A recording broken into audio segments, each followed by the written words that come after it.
Saudara, selamat malam. Kita mau memulai ibadah kita malam hari ini, ya. Jadi kita mau melihat satu, mengukur seberapa ketekunan kita waktu berdoa. Dengan kita berdoa juga kita bisa mengukur diri kita seberapa kita benar-benar ingin belajar konsentrasi sampai bertemu dengan Tuhan, sampai jadi peka, sampai ngerti mau Tuhan. Juga dengan terus berdoa kita bisa mengukur seberapa tingkat kita kemenangan kita melawan kejenuhan, kebosanan, ya, kekecewaan, ketidaksabaran dan lain-lain. Tuhan tidak mau memberikan ini loh kamu kayak begini. Waktu kita doa kita ngukur sendiri, sadar sendiri. Kan ada namanya pelajaran self assessment itu loh.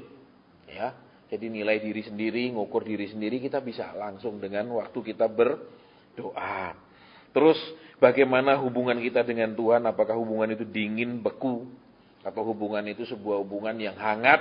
Juga waktu doa terukur. Kita bisa ukur dari suasana hati kita yang acuh, sekedar doa. Atau memang kangen, ada unsur kangennya di situ. Bisa ngukur angetnya atau enggak hubungan kita dengan Tuhan. Jadi saudara, doa itu begitu banyak sekali memberikan parameter buat hidup kita. Ya. Sehingga di situ ukuran-ukurannya enggak usah Tuhan teriak, enggak usah Tuhan cerita, enggak usah Tuhan tegur, enggak usah Tuhan ungkapkan, saudara dan saya akan mengukur sendiri. Kemudian saudara juga dari orang yang suka berdoa akan terukur orang itu benar-benar bergantung sama Tuhan atau enggak. Kenapa? Karena dia terus berdoa itu orang yang memang bertingkat ketergantungannya dan menggantungkan dirinya sama Tuhan tinggi. Ya, dari situ kelihatan. Kemudian juga kelihatan dari hidup doa kita itu, kita ini memang mengandalkan Tuhan atau hanya memanfaatkan Tuhan. Itu semua bisa diukur dari kehidupan doa seseorang, saudara. Ya, jadi makanya doa itu banyak orang bilang nafasnya orang Kristen katanya. Bangun pagi Tuhan berkati hari ini, napas 1 kali. Mungkin sarapan doa singkat, ya oke lah napas kedua. Ya, terus makan siang doa lagi napas ketiga, ya toh. Pulang doa malam, doa makan malam napas keempat, mau tidur napas kelima. Jadi 5 kali menghela napas. Itu ajaib makhluk yang bisa cuma 5 kali menghela napas. Kalau saudara perhatikan ikan paus pun saudara tidak bisa 5 kali, betul? Dalam 1 hari berkali-kali, tapi orang Kristen bisa seperti itu. Nah, saudara, kenapa makanya saudara dan saya ini perlu dibawa dalam pergumulan dan permasalahan? Kenapa saudara dan saya ini perlu di dalam proses awal saudara dan saya dibentuk oleh Tuhan? Hal yang paling menyakitkan seumur hidup saudara dan saya akan saudara dan saya alami. Walaupun banyak hal yang menyakitkan dalam hidup kita. Ya, sudah banyak hal yang mendukakan dalam hidup kita. Tetapi di dalam proses saudara dan saya, ketika Tuhan mulai membentuk hidup kita, saudara dan saya akan mengalami yang paling menyakitkan, melebihi dari semua yang saudara dan saya pernah alami sebelumnya. Untuk apa sekarang proses yang paling menyakitkan? Padahal kan sudah ngalami, sudah rasa sakit, entah kecewa, entah apa, semua sudah kita pernah alami, tidak ada orang yang nggak pernah. Tetapi terus Tuhan izinkan kita ngalami yang paling sakit. Kenapa saudara? Karena kita lihat, kita bisa dilukai orang, difitnah orang, oleh orang. Tetapi itu kan bukan tangan Tuhan yang membentuk kita, tapi orang lain. Ya kan? Tapi ada masanya ketika saudara dan saya, Tuhan setiap saat, setiap hari memproses saudara dan saya dalam satu periode tertentu. Dan itulah yang paling menyakitkan. Iya. Kenapa? Karena kalau kita disakiti orang mungkin, oh sudahlah. Selesai, 1, 2, 3, 4, 5, 6. Tapi ketika saudara dan saya diproses Tuhan, dari segala aspek, saudara akan mengalami rasa sakit. Ya, makanya saya sering bilang ini proses yang paling menyakitkan seumur hidup. Nah, kalau sudah yang paling menyakitkan saudara dan saya alami, sisa apa? Yang sudah paling ini sudah. Berarti sisanya ya yang menyakitkan kecil-kecil. Gitu. Pasti iya. Saudara, karena yang paling sudah lewat. Ya, jadi yakinkan saudara dan saya sudah melewati yang paling paling menyakitkan. Ini, ya. Kalau belum, ya tunggu waktunya dan gilirannya. Ya, Pak kok gini, nggak cetengking lah Pak. Ya, hancurkan dalam nama Yesus. Itu kan rencana iblis. Rencana Tuhan adalah damai sejahtera. Memang rencana Tuhan damai sejahtera. Tapi untuk bisa damai dan sejahtera, orang Israel harus melewati padang gurun, betul? Loh iya toh? Bahkan sudah sampai tanah yang dijanjikan Tuhan pun tidak langsung masuk dan menikmatinya kan. Ada 7 suku bangsa yang ada di situ. Betul apa ya? Cuman bedanya saudara lihat sekarang ya. Di padang gurun mereka tidak berhadapan dengan musuh. Mereka berhadapan dengan diri mereka sendiri. Jadi lihat, saudara dan saya waktu di proses Tuhan, saudara dan saya berhadapan dengan diri kita sendiri. Keakuan kita, kesombongan kita, kekerasan hati kita, keangkuhan kita. Semua urusannya dengan diri sendiri. Nah, nanti sudah masuk prosesnya masuk Kanaan.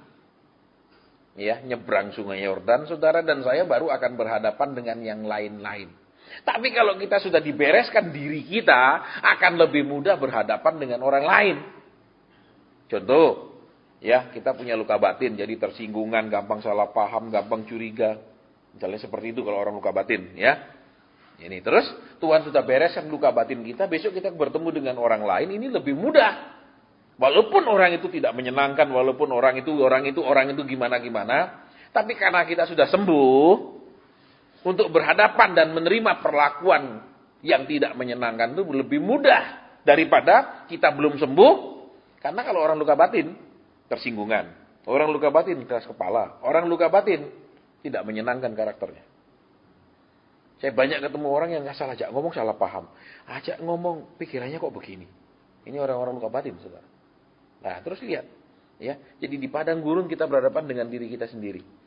Orang Israel di padang gurun, saudara, dan saya lihat, ya kan, dia tidak menghadapi peperangan loh, saudara. Ya ada 1-2 peperangan di situ, seperti di Horma, tapi yang paling besar kan peperangannya di Kanaan, 7 suku bangsa itu. Jadi ingat, saudara dan saya diproses, saudara tidak usah tengkang-tengking iblis. Kenapa? Iblis yang di dalam kita inilah yang kita sedang urusan. Ya. Kenapa? Karena jujur saudara dan saya punya keras kepala. Semua kita punya keras kepala. Kebenaran diri sendiri, semua kita punya. Alasan, semua kita punya. Betul? Terus apa lagi? Maksa Tuhan nuntut, semua kita seperti itu karakternya. Terus apa lagi? Hanya memanfaatkan Tuhan, cari Tuhan waktu butuh. Semua kita sama.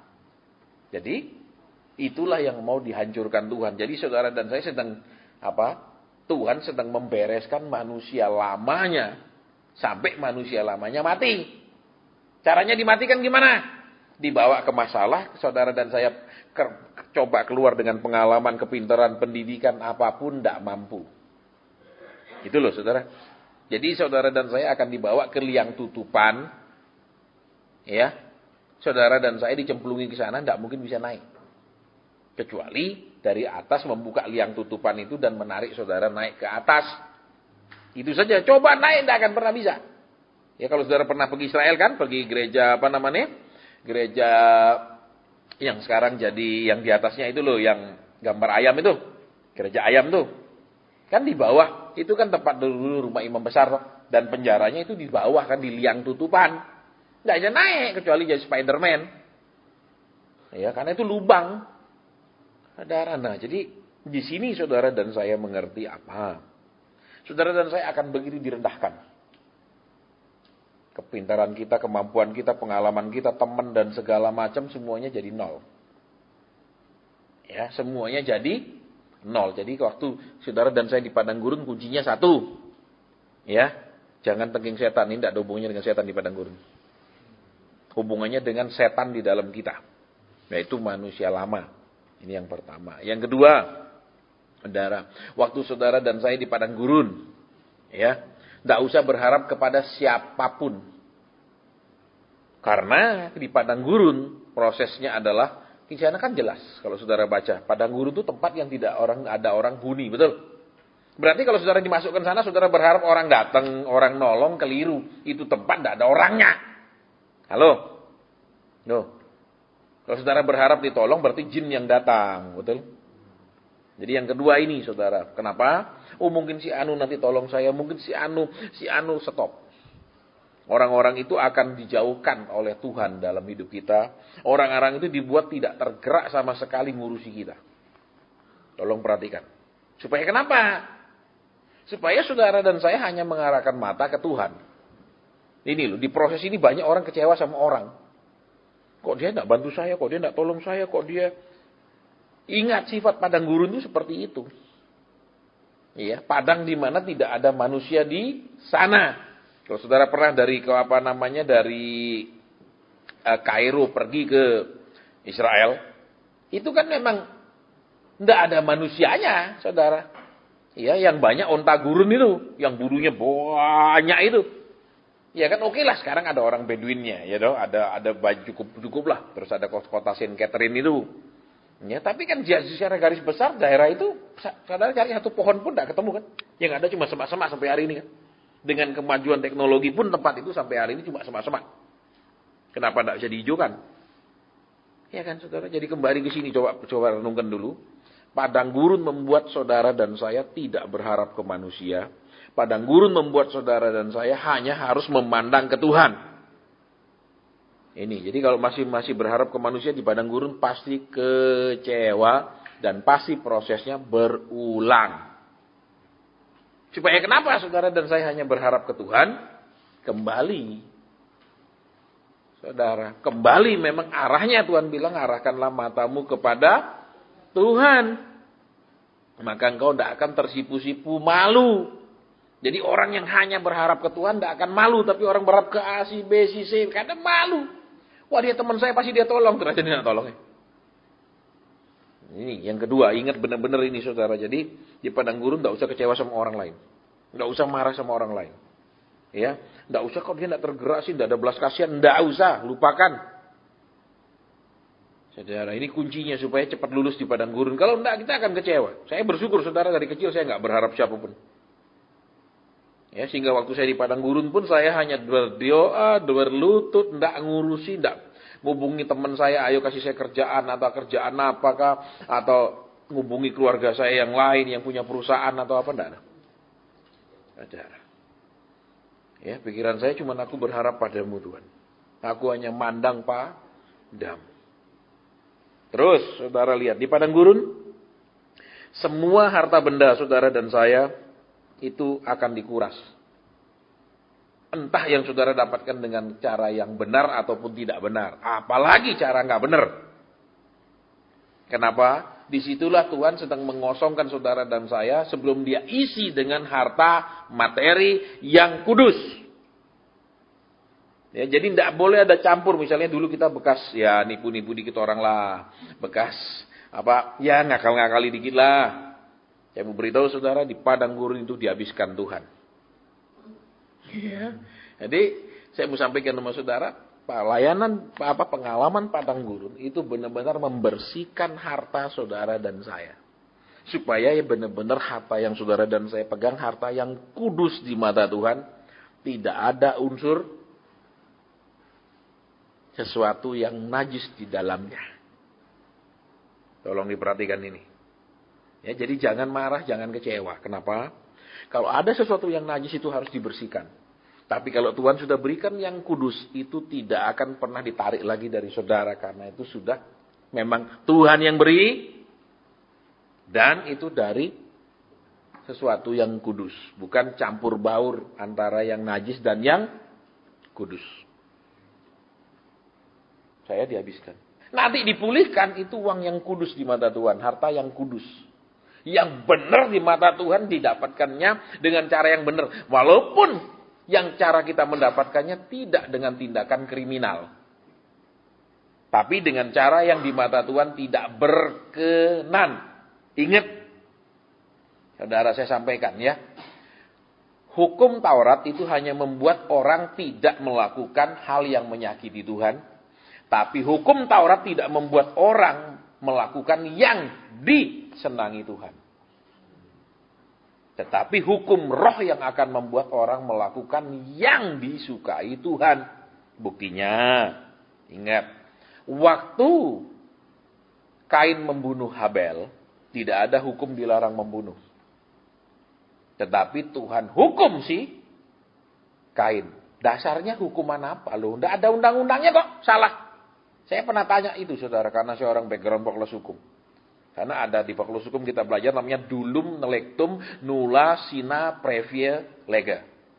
Artinya hukum itu tidak berlaku surut. Sekarang ditetapkan ya berlaku untuk akan datang. Bukan sekarang bikin hukum untuk menghukum orang yang 10 tahun lalu tidak salah. Contohnya helm. Kan dibikin undang-undang pakai helm, betul? Nah saudara yang tahun 70 naik motor terus ditangkapi semua. Yang tua-tua, kamu dulu tahun 70 udah pakai helm semua. Loh, enggak ada. Hukum itu tidak berlaku surut. Nah terus kan saya tanya Tuhan, kenapa Tuhan kau hukum si Kain? Firman-Mu mengatakan, di mana tidak ada hukum Taurat, di sana tidak ada dosa. Loh, hukum Taurat ada sesudah 1500 tahun kemudian, toh? Ya, toh? Bukan, 1500 tahun sebelum Masehi. Kok bisa dihukum? Roh Kudus jawab begini. Apa yang tidak berkenan di mataku, aku hukum. Jadi itu bicara tentang pandangan Tuhan, penglihatan Tuhan, hati Tuhan. Nah itu hanya bisa digenapi dengan hukum roh. Contoh, saudara dan saya sama istri baik, sama anak baik. Kita merasa no problem. Betul, kita merasa no problem. Sudah, tapi kalau menurut Tuhan apa yang kurang? Gitu loh. Kan banyak, betul. Saudara, Tuhan akan bicara begini. Apa yang di mata Tuhan tidak sesuai. Dan itu tidak diatur oleh hukum tertulis Taurat. Kan berapa orang seperti yang kemarin itu kan. Tiba-tiba Tuhan ngomong belikan istrimu Mercy. Ya toh, masih ingat kan? Tiba-tiba istrinya nangis. Saya bingung kok Taci ini nangis. Kok cuma Mercy 1 loh. Saya tahu dia orang mampu. Masa Mercy 1 sampai nangis-nangis kan. Ya kecuali dia sangat miskin terus dibeli Mercy nangis. Wajar lah terharu. Jadi dia punya uang ya. Masa Mercy cuma paling 2M nangis. Ternyata habis itu dia cerita. Dia janji saya sejak awal nikah Pak Hasan. Taci ini sudah jadi emak. Udah jadi nenek. Mercy-nya tidak pernah datang. Nah. Buat suami dia tidak merasa salah. Kenapa? Daripada beli Mercy 2M, mending uang ini beli bahan, ya toh? Kita produksi lagi jadi uang, kita produksi lagi jadi uang, kita produksi lagi jadi uang. Jadi si nenek nunggu sudah 30 tahun. Nah, buat suami bener toh? Betul enggak? Aku enggak habisin uang ini, aku enggak beli mobil sendiri, betul? Ini uang untuk apa? Produksi, beli bahan produksi, beli bahan produksi. Bukankah juga keluarga menikmatinya, betul, untuk belikan anak ini, itu, betul, untuk sekolahkan anak di luar negeri, ya toh. Tapi di mata Tuhan apa? Mulutmu sudah janji toh sekian puluh tahun. Apapun alasanmu, kamu sudah janji. Oh, itu loh. Jadi hukum roh. Ingat, kalau saudara sampai hari ini masih pakai hukum Taurat, saudara dan saya jauh dari hati Tuhan. Benar menurut hukum Taurat, belum tentu benar menurut Tuhan. Ingat Alkitab bilang dengan jelas juga, Rasul Paulus bilang apa? Tidak ada seorang pun yang dibenarkan karena melakukan hukum Taurat. Aneh toh? Loh. Kita lakukan tapi di mata Tuhan dianggap tidak benar loh, aneh loh. Kenapa tidak benar? Karena hanya membuat kita tidak menyakiti Tuhan. Hanya sampai sana, tapi tidak bikin seneng. Sama seperti anak. Iya toh? Tidak keluyuran malam. Tidak nonton TV sampai malam, tapi tidak pernah pegang buku pelajaran. Loh itu loh. Bisa ditangkap? Tidak nyakiti, ya toh? Tidak bikin bingung orang tua, kamu di mana kok belum pulang? Dia di rumah. Tapi tidak pernah belajar. Tidak menyakiti, tapi tidak bikin senang. Bisa? Itulah hukum Taurat punya sifat. Makanya Alkitab bilang, kita harus hidup dengan hukum roh. Hukum roh. Saudara. Ya contoh. Ya, saya ingat. Ada satu orang, anaknya tamat SMA, anak perempuan. Terus bingung mau kuliahkan di mana. Saudara. Terus, ya kita doa, Tuhan anak ini piye. Tuhan bilang kasih dia kuliah yang jauh. Jelas Tuhan bilang kasih dia kuliah yang jauh. Ternyata dia pernah ngomong sama mamanya, aku mau pingin kuliah di negara ini atau di negara ini. Tuhan bilang yang jauh. Di Amerika. Secara pandangan ataupun pikiran ataupun pertimbangan, ini anak perempuan. Sendirian, sekolah jauh-jauh kayak gitu, enak deket-deket aja. Tapi Tuhan bilang yang jauh. Kembali hukum roh. Saudara, saya sering melihat anak-anak yang sangat sengsara. Karena orang tuanya tidak bijaksana. Contoh lagi, berapa bulan lalu. Ya. Tiba-tiba Tuhan ngomong begini. Kamu harus kuliah yang 3 tahun lalu. 3 tahun lalu Pak Asen saya kepinginnya kuliah di Australia. Papa nggak setuju karena saya satu-satunya anak laki. Nah, halo. Betapa saudara dan saya ini, kalau enggak dipenuhi oleh roh, anakmu disengsara di tanganmu. Saya ulang. Masa depannya dirusak oleh engkau. Saya mau ulang. Ya, dia bilang 3 tahun lalu, Pak Asen saya kepingin kuliah di Australia, ngambil kuliner. Ya, food production. Itu. Dia kepingin dari dulu rencananya. Tapi papanya, tidak boleh kamu jauh-jauh. Saudara, berapa banyak orang tua yang tidak bijaksana menghancurkan masa depan anaknya. Betapa banyak orang tua tidak bijaksana membuat anak-anak ini, saudara, tidak hidup diatur oleh rencana Tuhan. Tapi orang tuanya membuat rencana ini melenceng daripada Tuhan. Dengan pertimbangan manusiawinya orang tua. Saya pernah kasihkan nama saudara kan? Zaman Kapolrinya Jenderal Sutanto, perjudian dilibas dengan keras.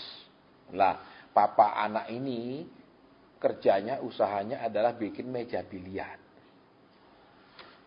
Zaman itu perjudian dilibas begitu keras, pesanan meja biliar sepi. Terus anak ini pas tamat SMA. Papanya berpikiran logis. Kita sudah nggak ada usaha. Papa nggak bisa sekolahkan kamu, jadi sekarang kamu tamat SMA cari kerja. Udah kamu cari kerja. Logis sekali kan? Betul, logis betul kan? Saudara, sangat manusiawi kan? Kita doa bareng, Tuhan bilang kasih dia kuliah. Kuliahnya jurusan arsitek. Yang biayanya mahal, kuliahnya universitas terkenal. Piye carane kuliah tanpa biaya, yuk. Mabuk kan? Mabuk toh? Tapi Tuhan bilang, kasih dia kuliah dan dia akan lulus. Nggak masuk akal, saudara. Papa nggak bisa sekolahin anak, tapi Tuhan suruh kuliahkan anak itu. Dan anak itu terbukti kemudian tamat sarjana. Tidak pernah putusku. Bagaimana caranya? Ya Tuhan punya cara toh kasih kuliah anak itu. Betul? Oh iya toh. Kalau Tuhan yang ngomong, saudara nurut, Tuhan punya cara loh. Saya bilang gampang-gampang. Ya, saya enggak, dalam hati saya mau ngomong sama saudara bukan untuk membanggakan diri, tidak ada ya. Salah satunya waktu saya doa di rumah. Tiba-tiba Tuhan bilang, kirim 10 juta ke dia. Tahun itu saudara. Ya sudah, saya ambil uang 10 juta. Saya masukkan, saya berkunjung ke rumah dia. Langsung kasih papanya. Saya kasih. Terus apa yang dia saksikan? Anak saya butuh kalkulator khusus. Kalkulator untuk arsitektur loh. Karena ada khusus. Harganya juta-jutaan itu waktu itu. Ya Tuhan suruh saya kirim 10 ya. Padahal kalkulatornya cuma nggak sampai. Berapa waktu itu? 3 jutaan kalkulator kalau nggak salah.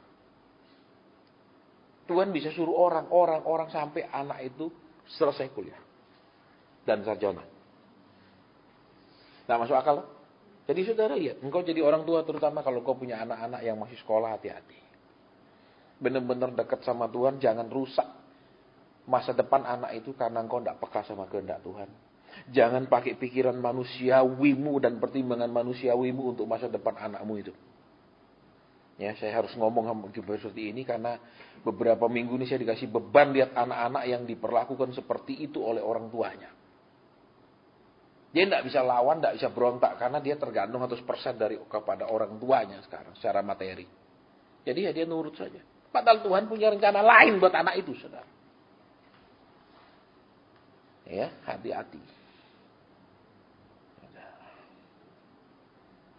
Ya, hati. Benar-benar bijaksana jadi orang tua. Dan jangan engkau mau anakmu itu untuk mencapai yang kau tidak bisa capai. Anakmu itu bukan pionmu, bukan kudamu. Jangan manfaatkan anakmu. Ingat itu. Contoh yang saya pernah saksikan itu, saudara. Saya khotbah di sebuah gereja. Terus biasa, berderet maju, minta didoakan. Terus ada satu taci yang saya tidak akan lupa gerejanya sampai hari ini di mana. Saya tidak akan lupa taci itu di mana. Karena begitu berkesannya saya atas perkataannya. Saudara, ya, dia minta didoakan, Pak Asen tolong doakan saya, doakan anak saya. Kenapa? Pak Asen tolong doakan anak saya ya. Anak saya ini modalnya saya. Dia harus kawin sama orang kaya. Anak saya ini modal saya. Coba. Sampai hari ini aku tidak lupa. Anak saya ini modal, dia harus kawin sama orang. Emang cantik anaknya. Jadi dia ingetin terus, kamu cantik, cari orang kaya. Itu dia memanfaatkan masa depan anakmu jangan kau hancurkan dengan maumu sendiri. Cari kehendak Tuhan buat dia, berdoa buat dia supaya kehendak Tuhan yang jadi. Ya, karena kan pertimbangan orang tua pasti laki yang mapan, ya toh. Laki yang pintar cari duit. Itu tuh pertimbangannya, betul? Iya. Ada stop seperti itu. Ingat. Dan yuk kembali. Di padang gurun kau dan saya akan dibersihkan benar-benar dari harta yang menurut Tuhan enggak benar. Menurut Tuhan enggak benar. Menurut manusia enggak, itu bukan kriminal. Tapi ingat, hukum roh berbeda dari hukum dunia. Hukum dunia bilang kau dan saya tidak melanggar satupun pasal dari KUHP. Tapi menurut Tuhan kau dan saya melanggar undang-undang kerajaan Allah. Harus dihabiskan. Bersih, iya. Terus kalau sudah bersih, lah namanya sudah bersih, betul? Katakanlah ini sekarang jerigen sudah bersih, jerigen minyak, ya katakan minyak apa? Minyak goreng, ya toh? Kalau sudah dibersihkan super bersih, bisa diisi dengan untuk jadi jerigen air minum kan. Tapi kalau masih minyaknya di dalam, saudara masukkan air minum, keselak saudara waktu minum, campur minyak goreng, betul? Jadi, ayo relakan ketika Tuhan membersihkan kita supaya lebih cepat bersihnya, supaya cepat diisi kembali dengan yang dari Tuhan. Dan kalau yang dari Tuhan tidak bisa hilang, tidak bisa diambil lagi karena itu dari Tuhan. Sepanjang saudara dan saya hidup benar. Buktinya orang Israel dulu, ketika mereka hidup benar di zaman Raja Daud, tidak ada satupun kerajaan bisa menyerang mereka, betul? Tapi ketika mereka hidup brengsek, ya Yeremia disuruh memperingatkan mereka tidak mau dengar. Datanglah Nebukadnezar menghancurkannya. Itu. Jadi, ada harta yang saudara dan saya bisa kita rasa itu benar, tapi menurut Tuhan tidak benar. Bisa kita rasa itu normal, tapi menurut Tuhan itu sama sekali tidak menyenangkan. Jadi, lepas semuanya, lebih cepat, lebih baik. Ya, lebih cepat, lebih baik. Sehingga nanti waktu Tuhan kembalikan kepada saudara dan saya, ingat ya, saya mau ulang kembali. Saudara dan saya tidak pernah akan dikembalikan persis jumlahnya seperti yang saudara dan saya dihabiskan. Karena dia bilang, yang dimakan belalang pelahap, belalang pengerik, belalang pindahan, belalang pelompat. Bahasa Indonesia mengatakan itu 4 macam belalang. Terjemahan bahasa Inggris itu bukan belalang semua. Iya, iya. Jadi terjemahan bahasa Inggrisnya bukan. Yang pertama adalah ya, satu jenis parasit yang memakan akar. Akarnya dimakan. Jadi pohon yang akarnya dimakan, mati dia.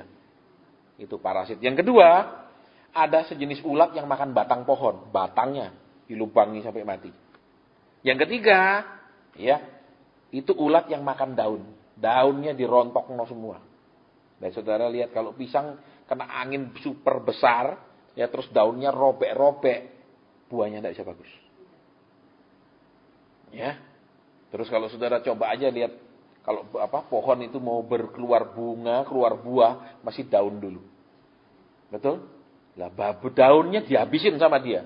Terus yang terakhir, ulat buah. Walaupun dia bisa lulus, akar dimakan masih bertahan, batang dimakan mungkin masih hidup, daun dimakan masih. Yang terakhir, keluar buah dia kasih jadi busuk. Itu yang Tuhan maksudkan dengan belalang pelahap, pelai pindahan, pelompat, dan pengerit. Nanti buka bahasa Inggrisnya baru tahu. Kalau bahasa Indonesianya saya juga bingung. Ini belalang apa sih? Saya buka bahasa Inggrisnya. Oh, beda. Ternyata yang makan akar, makan batang, makan daun, dan makan buah. Jadi hasilnya apa? Kan tujuan akhirnya buah. Tapi buahnya pun dia bikin busuk. Nah, ayo bayangkan. Jadi sia-sia semua kan? Bertahan dari akarnya, bertahan dari batangnya, dia akan akhirnya tidak bisa dimakan, makan ulat kita. Kecuali acaranya siapa? Bear Grill di TV itu, sengaja makan ulat. Ya, saya yakin saudara dan saya tidak mungkin beli mangga yang ada ulat, saudara ambil ulatnya terus makan, itu tidak mungkin. Paling dibuang, ya. Nah ini saudara, jadi Tuhan akan ganti semua. Ya, Tuhan akan ganti semua. Ingat itu. Dan Tuhan bilang apa? Ya. Pada saat aku memulihkan itu seperti orang yang bermimpi. Padahal kan selalu memimpikan untuk dipulihkan, betul? Kok tiba-tiba seperti orang yang bermimpi lagi, ini mimpi apa lagi yang berbeda?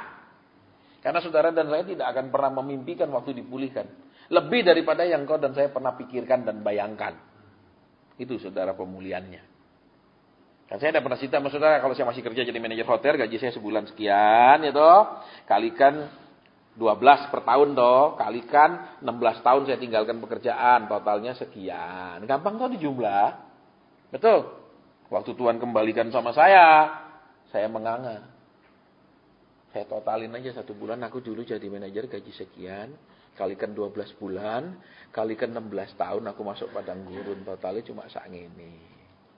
Waktu Tuhan kembalikan, nek tahu dari dulu Tuhan ngomong kayak ya nek Tuhan ngomong aku tenang-tenang, kau bilang aja 16 tahun lagi gue kembalikan sekian kali, tenang aku ambil wis. Ndak ngomong saudara ndak bilang lagi kapan kembalinya, diem Kita kan mau diajak ngomong, betul? Mau dijanji-janji noro, betul saudara? Ingat kalau saudara sudah dijanjikan, iman saudara tidak akan murni. Ketaatan kita tidak akan murni karena ketaatannya karena sudah membayangkan cuannya. Sama dengan saudara bayar perpuluhan dengan membayangkan dikembalikan berlipat-lipat, itu tidak ada murninya. Ingat itu. Makanya Tuhan tak mau cerita, diem. Tapi waktu dikembalikan baru tak totalin. Aku jalan. Gajiku sekian kali 12 bulan, kan per tahun kali 16. Cuma saat ini Tuhan. Saudara, oke lah komisi, oke. Tapi enggak segitu gitu loh. Ingat, dia kembalikan plus bunganya. Jadi, kalau sekarang saya sudah dihabisin, terus kapan? Tenang, dihabisin sih. Halo? Terus, proses selama dari mulai dihabiskan sampai benar-benar habis, plus sampai kita dipulihkan, itu semua ada bunganya. Bunga berbunga. Itu loh, masih ingat kok cerita saya mau dikasih mobil satu tuh. Itu bunga Nah, terus apa masalahnya sekarang gitu loh. Dulu enggak ada yang cerita sama saya. Saya stres berat. Dan sekarang saudara udah terima cerita masih stres tuh berarti bodoh berat, teman. Ya dah. Dulu saya bingung kenapa Tuhan kayak gini, bagaimana masa depanku Tuhan, umurku sudah segini Tuhan, gimana Tuhan, aku anak sulung Tuhan, aku malu sama saudara-saudaraku, aku malu sama adik-adikku Tuhan. Diam aja enggak ngomong Tuhan. Karena dia bilang apa? Aku tahu rencana yang ada padaku tentang kamu, yaitu untuk memberikan masa depan yang penuh harapan. Kalau bahasa Inggrisnya bilang jelas masa depan yang cerah, bukan penuh harapan, cuma penuh harapan yang tidak jadi kenyataan, gila saudara. Ya, bahasa Inggrisnya jelas bilang harapan masa depan yang cerah, to give you a bright future bahasa Inggrisnya. Kalau kita dibilang penuh lah kalau saudara harap-harap tok tidak pernah ada jadi di hidup kita, gila loh, betul? Mengharapkan ini tidak pernah dapat, mengharapkan itu tidak terjadi, lama-lama stres, betul? Ya apa enggak? Oke, jadi ini ingat supaya tidak stres terus gitu loh. Bingung kayak apa loh. Saudara, kalau dulu Tuhan buka sama saya ketawa paling ngakak ambil wis Tuhan tenang malah tak ikut. Aku tak bayangin nanti dibalik nonya enak. Enggak kasih tahu loh.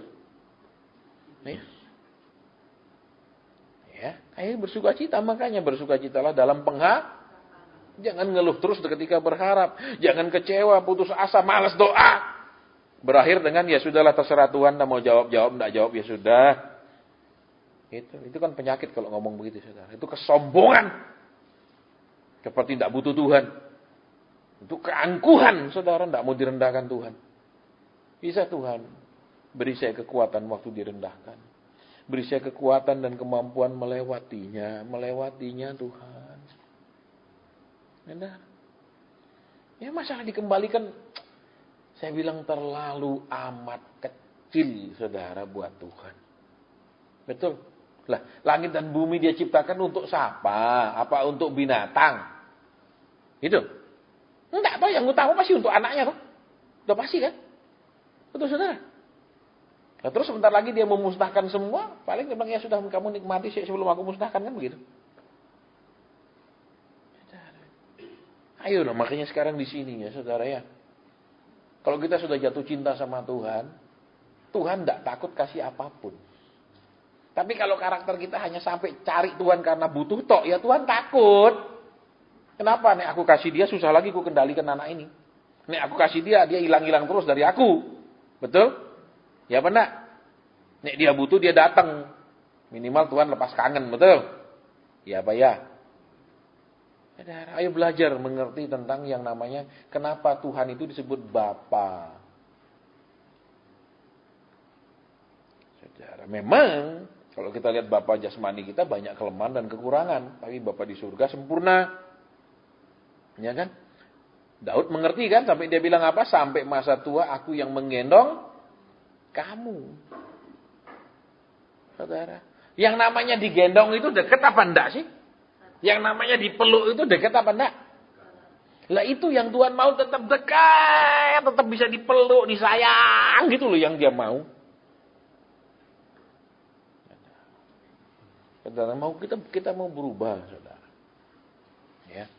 Sampai Tuhan bilang apa? Iya, dia mengasihi aku. Iya, dia kangen padaku. Enggak ada masalah aja dia doa kok. Enggak ada problem dia datang duduk di kakiku. Nah, itu cinta. Saudara. Nah, supaya bisa cinta bagaimana caranya? Ya dilatih Tuhan bertahun-tahun, Saudara, berdoa, nyanyi, nyembah, nanti tumbuh cinta sama Tuhan. Iya, sehingga apa? Tidak ada masalah pun doa, seneng duduk menikmati kasihnya Tuhan, gitu loh. Kita lagi ada masalah aja tidak betah, apalagi sudah tidak ada masalah. Betul? Betul. Saudara, jadi kekristenan kita ini sebenarnya yang bagaimana sih? Ayo saudara. Saudara mau punya teman dia hanya datang karena mau pinjam mobil. Dia mau datang karena hanya pinjam uang. Tiap datang itu cuma karena dia mau perlu saudara, bukan mau ngobrol-ngobrol. Seneng. Tak seneng pasti. Apalagi Tuhan. Anaknya cuma datang, kok tahu sudah malaikat langsung bisik-bisik. Ini pasti dah dari dulu kelakuannya gini. Itu, cuma tidak berani dekat-dekat sama Allah Bapa. Mungkin malaikatnya ngomong, itu anakku begitu. Ya, paling bisik-bisik antara mereka tok loh. Ini anak tiap datang udah tahu dah pasti mau minta pinjaman dana, tambahan dana ini anak. Itu. Saudara, ayo datang sama Tuhan dengan cinta. Tuhan, aku datang karena aku kangen, aku datang karena rindu, karena aku datang aku mau duduk nikmati hadiratmu, bergaul dengan kau mau ngomong enggak ngomong, kau mau jawab enggak jawab, aduh datang cuma karena rindu. Saudara, sampai level itu, saudara enggak usah ribut-ribut sama Tuhan. Saudara enggak usah teriak-teriak sama Tuhan, enggak usah minta-minta sama Tuhan. Akan tergenapi firman sebelum mereka berkata-kata, aku sudah mendengar. Halo? Halo? Sebelum mereka berbicara, aku sudah? Nanti saudara akan lihat. Tidak pakai Tuhan. Terus tunjuk lihat Tuhan. Harganya segini. Tidak perlu.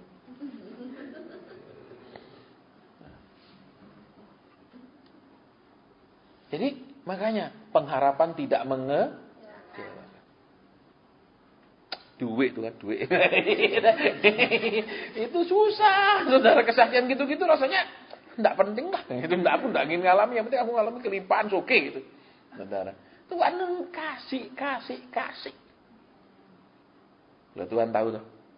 Saudara tahu bendaharanya Tuhan ada di seluruh bumi? Tahu tuh? Tahu tuh? Mungkin saudara bilang, Bapak saya pendeta, saya enggak, siapa mau kasih? Loh, Tuhannya sama enggak? Sama. Tapi masalahnya cintanya sama Tuhan sama enggak gitu loh. Itu tuh bedanya. Ya kan bisa cerita kemarin sama saudara, saya mau beli double kabin. Ada uang kok. Tak beli aja Tuhan, double kabin lah. Ya, jadi bisa bawa sepeda di belakang sama istri, naik ke gunung yang jauh, ya toh. Itu terus naik sepedaan gitu loh. Kalau sekarang kan enggak bisa pergi gunung, nah sepeda mobil kijang masukin sepeda gede-gede gitu, kecuali sepeda seli itu, sepeda lipat itu bisa. Itu Tuhan bilang enggak usah, nanti aku kasih kamu. Gitu loh. Enggak usah, nanti aku kasih kamu. Loh, gitu loh. Ya wis ngenteni Tuhan. Tapi lihat Hilux baru. Baru Tuhan, Triton baru. Wis Tuhan. Tapi terus saya enggak bilang kapan Tuhan, ya terserah. Gitu loh. Halo? Beda berharap dan meminta. Berharap itu dalam hati. Meminta itu pakai cangkem. Ingat. Ya, cangkem, kalau pakai cangkem Tuhan dengar tapi belum tentu kabulkan. Ingat. Tapi kalau berharap terus hati kita sudah sama hati Tuhan, kelop. Tuhan bilang, aku tahu yang kau harapkan di hatimu. Karena Tuhan menyelidiki segala hati. Halo? Itu loh. Ketika saudara dan saya dinolkan, benar-benar nol. Seberapa kecil pun berkat Tuhan, saudara akan bisa bilang, terima kasih, Yesusku, terima kasih. Itu bisa benar-benar nangis dari dasar hati. Coba saudara sama sekali tidak punya uang. 1000-an itu berarti. Betul? Betul? Coba banyak uang. 1000-an itu apa artinya? Bagaimana supaya saudara dan bisa bersyukur dengan yang sangat berkat-berkat kecil? Dinolkan. Itu aja. Bukan dipakai doa supaya punya roh syukur. Tidak ada. Bagaimana bisa bersyukur dengan hal yang kecil? Dinolkan, dimiskinkan. Terima supaya bisa bersyukur. Saudara, ketika saya terima, saya bilang, Tuhan terima kasih. Saya coba beli sepeda lo, berapa sih? Ya, itulah makanya membuat kita tidak bisa bersyukur karena kita belum dimiskinkan. Kalau sudah dimiskinkan, berapapun saudara terima berkat dari Tuhan, terima kasih Tuhan. Terima kasih Tuhan. Dan ingat, kuasa ucapan terima kasih. Kuasa berucapan bersyukur. Saudara tahu dari Tuhan Yesus kan? Betul? Dia bilang apa? Bapa, aku selalu bersyukur kepadamu. Betul? 5 ketur roti, 2 ikan cukup untuk makan sekian orang. Hanya dengan bersyukur. Dia tidak bilang, perbanyak roti ini. Tidak ada tuh doa begitu. Dia tidak bilang, betul, ubah roti ini jadi roti raksasa. Tidak ada. Cuman bersyukur. Saudara. Cuman itu. Wah, kuncinya terima kasih Tuhan. Ayo sekarang kenapa kita tidak bisa bilang terima kasih? Kenapa jarang kita bisa bilang kamsia Tuhan? Karena saudara dan saya, 1, belum mengalami yang paling menyakitkan. 2, belum mengalami yang paling buruk. 3, belum mengalami benar-benar paling miskin. Itu dah kuncinya. Makanya orang bilang, gimana bisa mengucap syukur setiap senantiasa? Ya itu prosesnya. Bukan naik tak tumpangi tangan supaya kamu bisa bersyukur. Tidak ada. Ada buah roh yang, maaf kata, namanya buah itu harus lewat ditanam. Halo? Betul? Ada karakter yang tidak bisa timbul tanpa diproses. Karakter-karakter yang tidak bisa datang hanya lewat doa dan ditumpangi tangan. Tolong diperhatikan. Harus lewat proses. Jadi kalau saudara sampai hari ini belum bisa mengucap syukur atas apapun, sekecil apapun, berarti belum cukup dimiskinkan, itu aja. Ya, siap-siap. Lalu Tuhan bilang, hendaklah kamu sempurna karena aku ya disempurnakan kekurangan itu. Gitu loh. Jadi remedi lagi seperti sekolah, ulanganlah lagi. Mau ulangan terus, enggak bosan? Silakan. Saya bosan. Saya enggak mau ulang-ulang.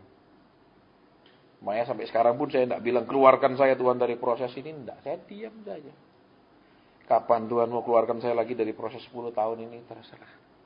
Supaya kenapa? Benar-benar iya, sudah keluar. Jangan karena kau terus teriak-teriak minta keluar, aku keluarkan dulu, tapi besok lanjut lagi. Percuma. Betul? Percuma. Lelah lagi. Udah selesai, rasanya kok lanjut lagi. Loh, Tuhan bilang karena kamu teriak-teriak minta keluar, ya sudah break dulu, betul? Kayak orang kuliah cuti dulu. Dulu nanti harus masuk lagi. Ngapain kayak gitu, saudara? Lelah loh. Betul? Mau kuliah tamat, jangan cuti dulu, nanti masuk lagi cuti dulu. Wih, berapa tahun baru tamat? Betul? Ayo sekarang. Saudara. Relakan hati ketika Tuhan proses. Tuhan bilang lembah Akor akan menjadi, ya, lembah Akor itu menjadi pengharapan. Lembah penderitaan itu, lembah pendidikan Tuhan, lembah disiplin Tuhan. Itu akan berubah. Nanti buka tentang, cari lembah Akor, ada ketemu lah kalimat selanjutnya gitu, gampang. Ayo terima. Jangan ngelawan gini, tapi janjimu hidup kecukupan. Janjimu hidup kelimpahan. Stop. Diam, silahkan Tuhan. Silahkan Tuhan. Silahkan Bapa. Lanjutkan Bapa. Hanya kuatkan aku. Kuatkan aku. Kuatkan aku. Doa yang benar, doa itu. Jangan keluarkan sudah Tuhan. Sudah berapa lama ini? Sakit sekali. Tidak ada. Doanya kuatkan aku untuk melewatinya. Kuatkan aku untuk bisa keluar dari. Selalu kuatkan itu yang diminta. Bukan keluarkan. Ya, doa yang salah keluarkan. Percepat, jawablah sekarang. Stop, berhenti doa-doa seperti itu. Itu yang membuat saudara dan saya belum dianggap lulus. Karena hatinya masih tidak rela.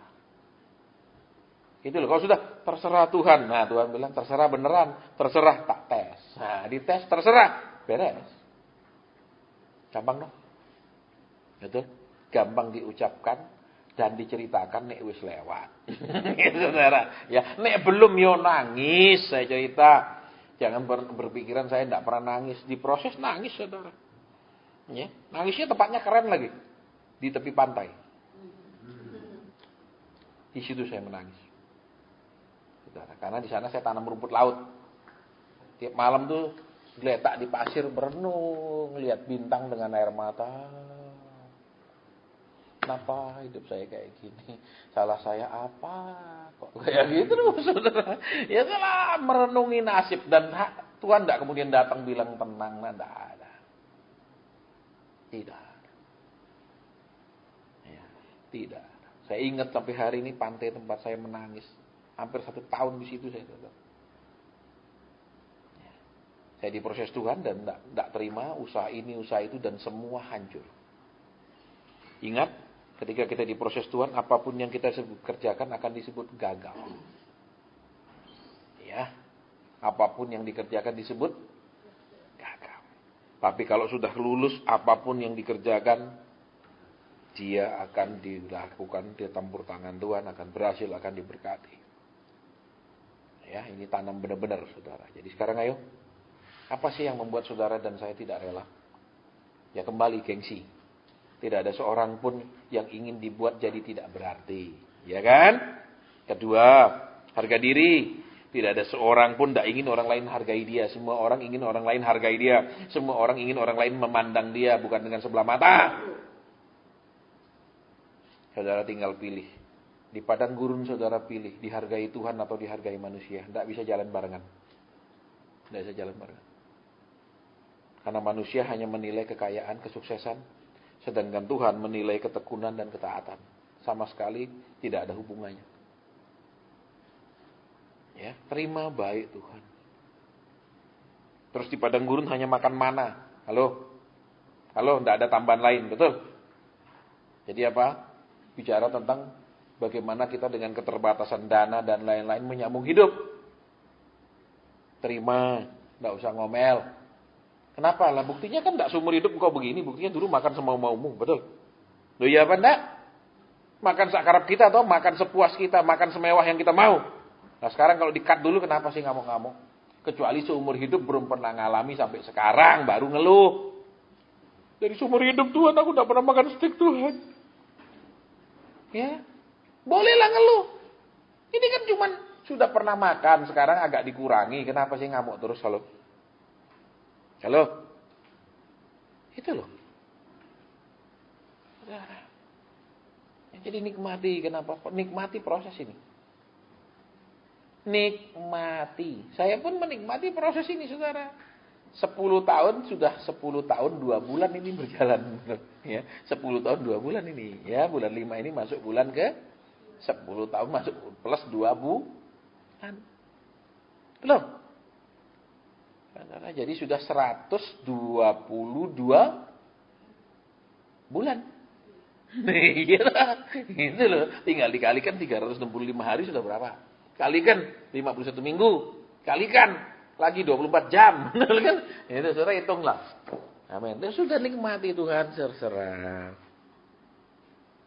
Lah kalau saudara dan saya terserah, masa Tuhan terus lanjutkan anaknya sudah memang rela. Loh. Masalahnya kan untuk jadi rela ini yang susah. Ya toh. Masih bergumul, masih saya doa. Ingat pengajaran janda tua yang menghadap ke hakim itu terus. Saudara, itu pengajaran yang berbeda, tidak bisa diterapkan di level yang berbeda. Loh, contoh, anak SD 4 kali 4, 16. Betul? Terus lihat mobil 4 kali 4. 4 kali 4, 16. Ya, apa hubungannya? Naik mobil 4 kali 4 berarti untuk off-road.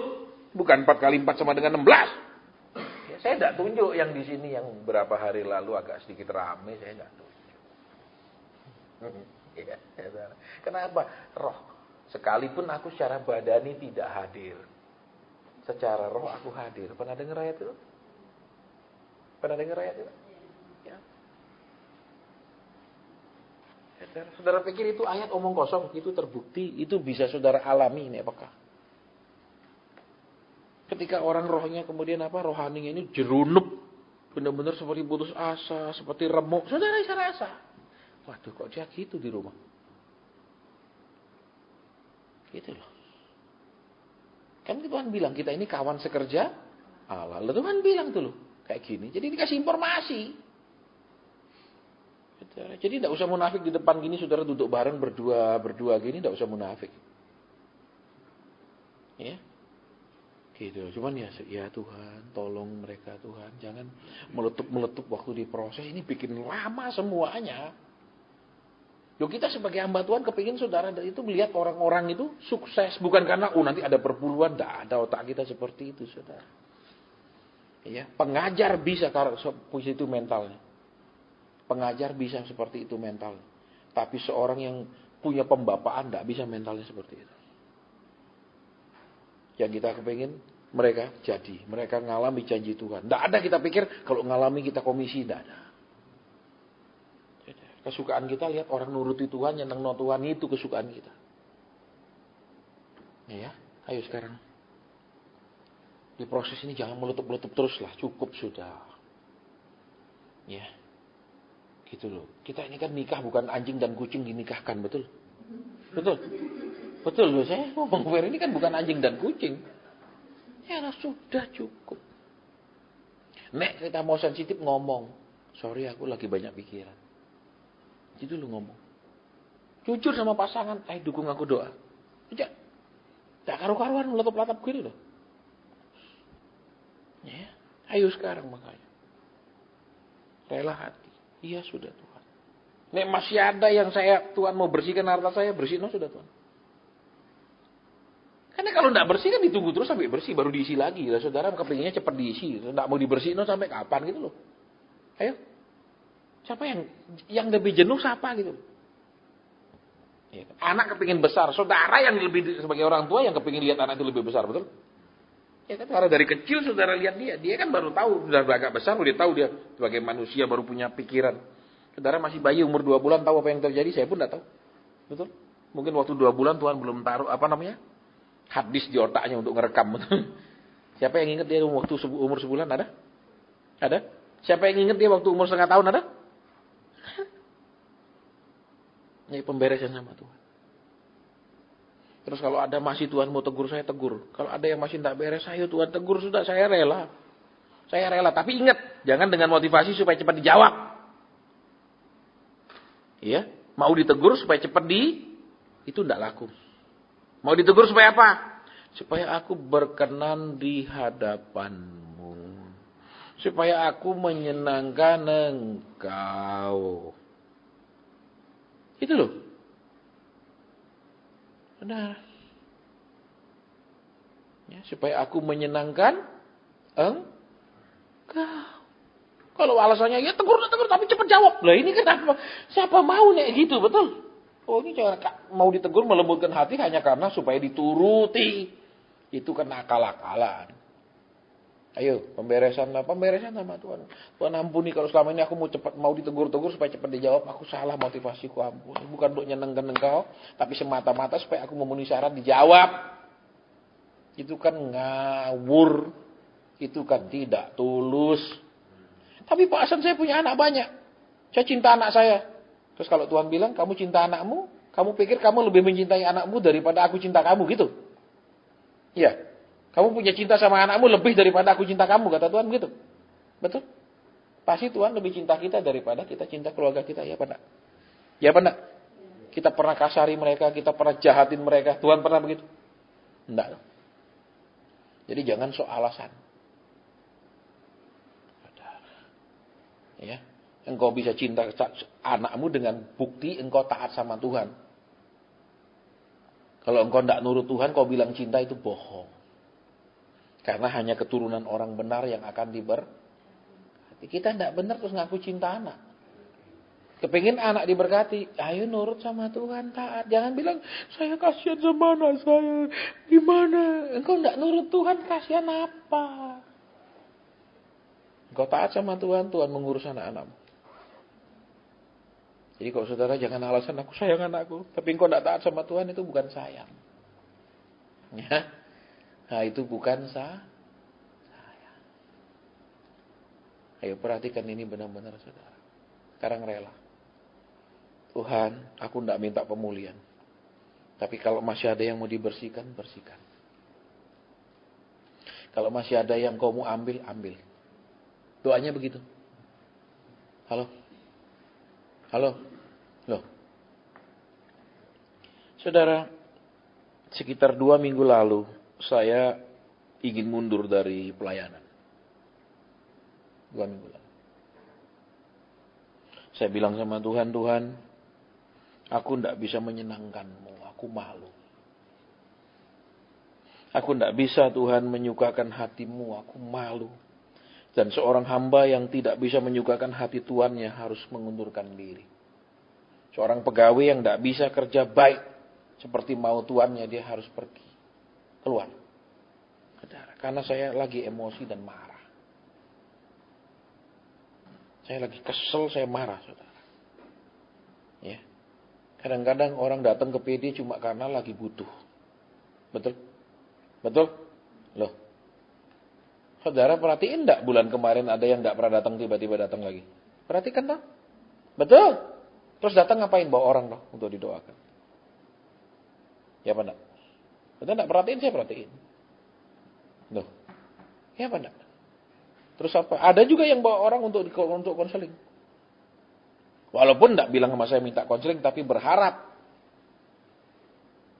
Padahal kan sudah sekian tahun PD doa malam tidak ada konseling. Tapi terus ada orang-orang yang terus mengobrak-abrik. Saudara, saya kesel banget, saudara. Terus saya bilang sama Tuhan, Tuhan saya ngundurkan diri. Kenapa? Karena saya tahu sikap hati saya salah. Dengan kejengkelan di hati saya ini, saya salah. Saya katakan. Bukan karena, saya nggak cukup gaji, nggak cukup berkat. Enggak ada hubungannya, saudara. Karena saya marah ini Tuhan. Dan saya dalam melayani dengan kondisi gini, saya tidak benar di matamu. Gitu loh. Ya. Terus waktu doa semalam, tiba-tiba ada yang dapat pernyataan. Tuhan bilang, hanya aku yang berhak menyuruh kau mundur atau tidak. Seorang hamba itu tidak bisa mundurkan dirinya sendiri. Tuhannya yang akan menyuruh dia mundur atau tidak. Terus yang kedua, pernyataan itu dapatnya Pelayanan itu bukan seperti itu. Jadi pelayanan bukan seperti pekerjaan. Nek memang ada saatnya tidak mampu karena jengkel sekali dan marah, jangan mundur. Karena Tuhan tidak akan memecat orang yang seperti itu. Memang saya jengkel sekali. Ya kan, tiba-tiba datang Pak Hasan ada yang mau lo kasih kapan gak ada konseling lagi? Ya, dan malam ini kan tidak hadir orang. Cuma datang pas mau konseling. Ya kan, sudah tahunan dia nggak pernah datang ke sini. Tiba-tiba bawa orang Pak Hasan ini mau konseling, mau jadi calo. Karena yang mau dibawa itu pengusaha yang cukup besar. Minimal ada jasa lah, tadi kalau ada apa-apa itu loh. Ya, calo kan begitu. Ada. Terus ada juga yang bawa untuk konseling atau keluarga itu loh, suami istri itu. Saudara nggak tahu? Saya diam aja, ini kok gini lagi. Akal-akalan lagi. Ya, itu mangkel banget saya, saudara. Nah itu saya bilang aku tidak layak Tuhan, karena aku mangkel banget, aku marah aku dibeginin Tuhan. Ya, Tuhan bilang, hanya aku yang berhak tentukan kamu mundur atau tidak. Dan yang kedua, pelayanan itu tidak seperti itu. Alias kamu tidak mampu, aku tidaklah pecat. Itu loh. Ya Tuhan ngerti toh. Saudara datang cuman butuh, nek tidak lagi butuh tidak datang. Sudah setahun tidak datang, tiba-tiba datang, Pak Hasan ini mau konseling. Enak, lu datang cuma waktu butuh. Cari orang lain sana. Nggak datang malam itu. Jadi, ya seperti itulah. Ya, kok dia rajin datang, siapa sih tidak mau melayani? Betul. Ya, siapa sih tidak mau doain? Tapi kalau datang cuma waktu perlu, setahun tidak datang, tiba-tiba ada keperluan baru muncul. Ya, cari orang lain lah sana. Betul. Oke, jadi sekarang kita mau berdoa. Ayo, sekarang mulai doa Tuhan yang belum diambil Itu jangan pak tengking buat patahkan iblis yang merampas. Ya, ayo pembe. Lalu saya mau mundur saudara. Terus terang saya bilang kemarin, saya bilang Tuhan sudahlah. Hatiku udah tidak beres, aku marah ini. Ya, sudah Tuhan. Waktu saya mau tutup kan Tuhan bilang, kan kau sudah pernah bilang, uangmu uangku. Pernah dengar tuh kan? Oh ya berarti Tuhan terus keluar uang, ya sudah keluarin terus. Sampai batas mana? Enggak tahu. Yang penting sampai Tuhan lihat, ya sudah nak. Wah sudah gitu loh, gampang-gampang jadi orang Kristen loh. Ayo. Ya, sekarang doanya beda. Amin. Bukan doa. Stop sampai di sini, tak alam nama Yesus. Enggak usah. Tuhan yang belum diambil, ambil. Lebih cepat lebih baik. Yang belum kau bersihkan masih ada hal yang tak berkenan. Silakan. Ayo. Supaya cepat diisi kembali. Daripada saudara dan saya ngotot melulu karena tidak ngerti. Ya, kayak tadi itu loh. Bekas minyak goreng punya apa namanya? Jerigen minyak goreng 4 liter tuh. Kalau tidak bersih betul dulu masih ada minyaknya, isi air untuk minum keselak saudara. Betul, campur minyak goreng. Bersih, sudah bersih sekali bisa isi air minum. Nek masih minyak gorengnya, siapa mau pakai? Betul, apalagi misalnya botol air sir, betul air aki. Ya tuh walaupun sama kayak air aqua, betul saudara isiin aqua, berani? Walaupun sudah saudara tumpah air akinya, berani isi aqua? Mikir. Pasti mau dikocok dulu berkali-kali baru berani dipakai untuk yang lain-lain, betul? Ayo sekarang ikhlas, rela. Supaya saudara tahu, jangan, wah seneng ayo ngajar cangkem medak kok. Ngalami lo. Halo? Saudara, ayo sekarang, malam ini, ayo keluar dulu yang suka-suka kencing, keluar masuk itu, kencing dulu sana banyak-banyak. Ya? Sudah itu baru masuk supaya tidak krek pintu itu terus mengganggu. Kalau saudara dan saya sudah biasa konsentrasi, biar ada musik rock saudara tidak terganggu. Tapi kalau masih belajar, itu sangat terganggu saya mau bilang. Jadi supaya konsentrasinya lebih mudah untuk yang lagi belajar. Supaya tidak perpecah dengan suara-suara. Ayo saling tolong menolong. Ayo kamar kecil saya, kita akan mulai 10 menit lagi. Saya minta waktu sama saudara, saya mesti cari ayat itu. Ya. Sering ayat itu terlewatkan waktu saudara dan saya baca Alkitab. Ya, sering ayat itu kita tidak mengerti. Ya, Imamat 21 ayat 20. Ya. Imamat 21 ayat 2. Luka batin yang tidak sembuh. Saudara, baik saya akan baca. Orang yang berbongkol atau yang kertil badannya, orang yang bular matanya, orang yang berkedal atau berkurap atau yang rusak buah pelirnya. Saudara, kalau terjemahan bahasa Inggris akan lebih mudah kita mengerti daripada terjemahan bahasa Indonesia. Berkedal itu adalah penyakit kulit, ya, yang kulitnya itu gampang robek, kulitnya gampang lecet, saudara, yang diakibatkan oleh kurang makanan segar, kurang buah-buahan segar. Penyakit ini, saudara, dialami oleh para pelaut zaman dulu, di mana tidak ada kulkas. Kulitnya itu kena gini sedikit, dia gampang berdarah. Dia gampang robek. Karena dia kurang makanan segar, kurang buah segar, sehingga kulitnya seperti itu. Kalau terjemahan bahasa Indonesia memang berkedal. Saudara, terjemahan bahasa Inggris akan lebih mudah. Ini saudara cari terjemahan King James, saudara buka. Itu kamus akan seperti itu artinya.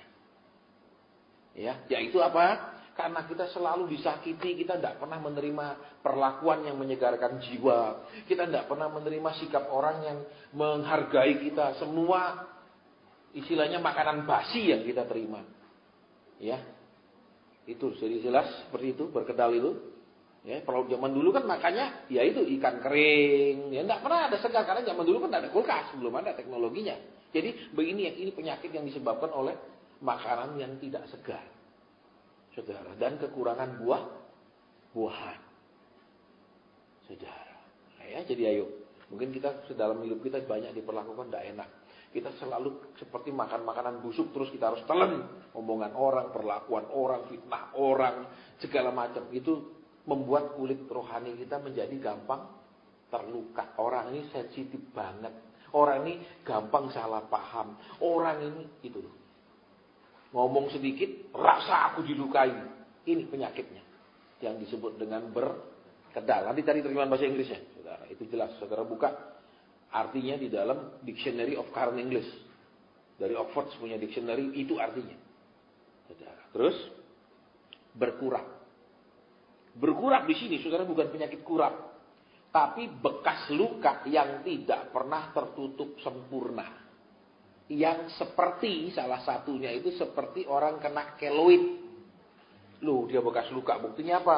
Nonjol keluar kan. Walaupun nutup, tapi nonjol keluar. Mungkin kita sudah, ya saya ampuni kamu. Tapi masih kelihatan lukanya. Apa? Ngomongnya ketus. Masih kelihatan. Betul? Nek berantem sedikit, jadi besar. Masih kelihatan. Luka yang tidak sembuh. Itu yang disebut dengan berkudlat. Bahasa Inggrisnya scabbed and scabious.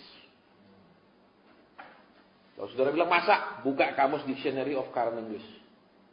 Itu artinya. Jadi, ayo sekarang yang punya luka-luka ini, Tuhan tadi bilang, apa lukamu itu melebihi lukaku sehingga kamu tidak bisa mengampuni sementara aku bisa mengampuni. Kita bisa sering ada masa kita tidak terima hal-hal yang segar dari orang. Perlakuan orang, sikap orang, perkataan orang. Kemudian kulit manusia rohani kita menjadi begitu gampang terluka. Gesek sedikit, terluka. Ngomong sedikit, sakit tak. Tersinggung aku. Kamu nyindir aku. Itu. Saudara. Ingat firman Tuhan menyegarkan. Kalau kita selalu merasa makan makanan tidak segar terus, kita perlu mencurigai diri kita yang kita makan apa selama ini. Dari firman Tuhan. Yang kedua, yang tadi, berkurang. Luka yang tidak pernah tertutup dengan baik. Tertutup pun bekasnya kelihatan jelas seperti keluit nonjol keluar. Mungkin kita sudah damai suami istri. Sudah saling ngampuni, tidur bareng. Tapi ngomong sedikit katos lagi, ngomong sedikit meledak lagi. Itu penyakit berkurap. berbicara. Nanti saudara baca ayat selanjutnya, Tuhan bilang apa? Jangan sekali-kali orang itu mendekat padaku. Nanti saudara cari ayat. Itu satu pasal itu. Pasal 21 itu ada ayatnya. Jangan orang-orang itu pernah mendekat sama Tuhan. Tuhan tidak mau didekati loh, saudara. Doa terus Tuhan tidak mau mendekati, tidak mau bilang, aku tidak mau didekati kamu, terus gimana kita itu? Saya bisa hidup tanpa Tuhan, silakan. Boleh coba. Kalau kita sudah pernah datang ke Tuhan, kita sudah mendeklarasikan diri menjadi musuh iblis, betul? Terus kita menjauh dari Tuhan, iblis bilang ini dulu yang coba-coba lari dari aku. Saudara tahu kalau mafia berani keluar dari mafia, hukumannya bunuh. Betul, saudara tinggalkan iblis, terus tinggalkan Tuhan, nah iblis bilang, oh ini dia. Boleh coba kalau tidak percaya. Saya banyak ketemu orang-orang yang ngalami coba-coba seperti itu. Jadi ingat, berkedal dan jangan sampai kita terima hal yang tidak segar dari orang, itu membuat kita jadi sensitif. Membuat jadi gampang luka. Ayo minta Tuhan sembuhkan aku. Aku sensitif orangnya. Aku gini orangnya. Aku gini karena luka dari orang-orang lain. Perlakuan orang, fitnah orang, sikap orang, dan segala. Ya, ayo minta pemberesan malam ini. Ya, saya berharap saudara mengalami lawatan yang kayak gitu. Ya, lawatan begitu saudara dijamah Tuhan, semua kekhawatiran hilang, semua bingung hilang. Enak. Dan itu lama, berhari-hari zaman itu masih saudara rasa.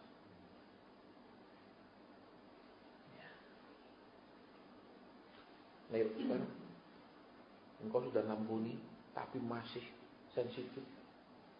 Engkau mungkin sudah rukun dengan pasanganmu, tapi masih setiap detik gampang meledak lagi. Berkedal dan berkurang masih ada.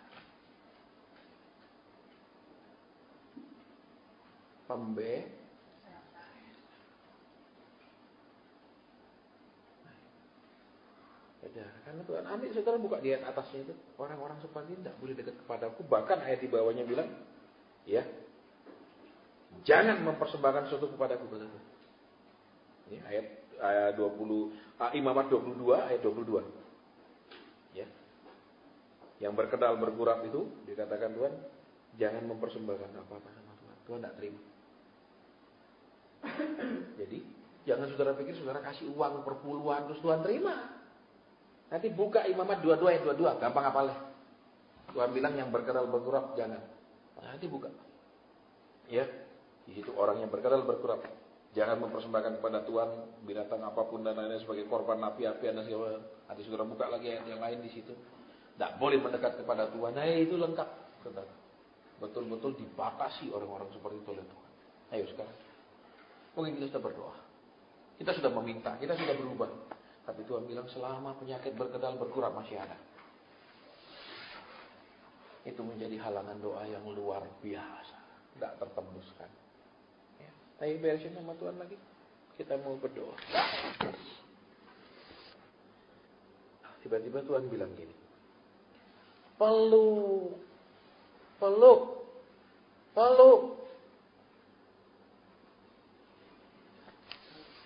Yang datang dengan istrimu silakan peluk istri. Jangan peluk istri orang. Ya, akan jadi kepahitan lebihnya. Ya, yang datang dengan istri peluk istri. Tuhan bilang. Amin.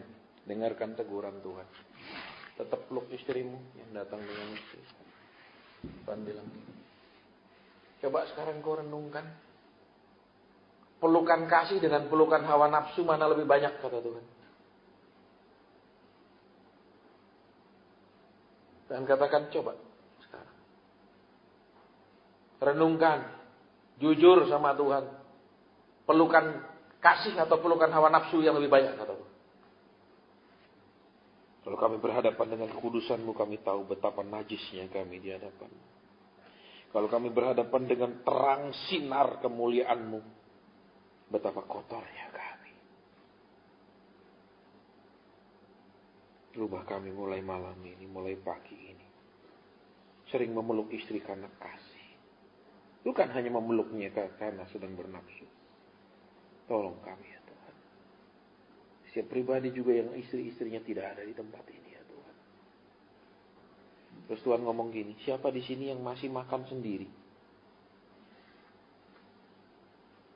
Makan sendiri. Entah tidak ditemani istri, entah istri makan sendiri, suami makan sendiri. Bukan berarti itu setiap saat dilakukan, bukan. Tapi kadang itu masih dilakukan, makan sendiri kata Tuhan. Mana orangnya? Tidak ada ngaku? Tidak ada? Semua nemeni istri makan, semua duduk makan bareng. Tuhan bilang, makan sendiri. Makan sendiri. Saudara. Ayo. Mulai hari ini dirubah. Suami yang tidak bisa temani istri makan, temani dia makan. Suami yang juga tidak nemeni istri, temani. Jadi sama-sama saling menemani waktu makan. Kau tidak lapar ya duduk di situ nemeni dia. Halo. Saya juga seperti itu saudara. Kalau saya makan itu paling cepat saudara. Ya. Makan saya maksimal 5 menit nih makan. Istri saya nih duduk 1 jam. Kadang saya sengsara saudara nih nunggu. Ya. Makan kayak gini lama gitu loh. Ini orang totok tuh selalu diajar cepat makan. Makannya cepat. Jangan makan sambil ngobrol pun tidak boleh nih orang totok. Makan. Selesai. Karena apa? Habis itu balik kerja.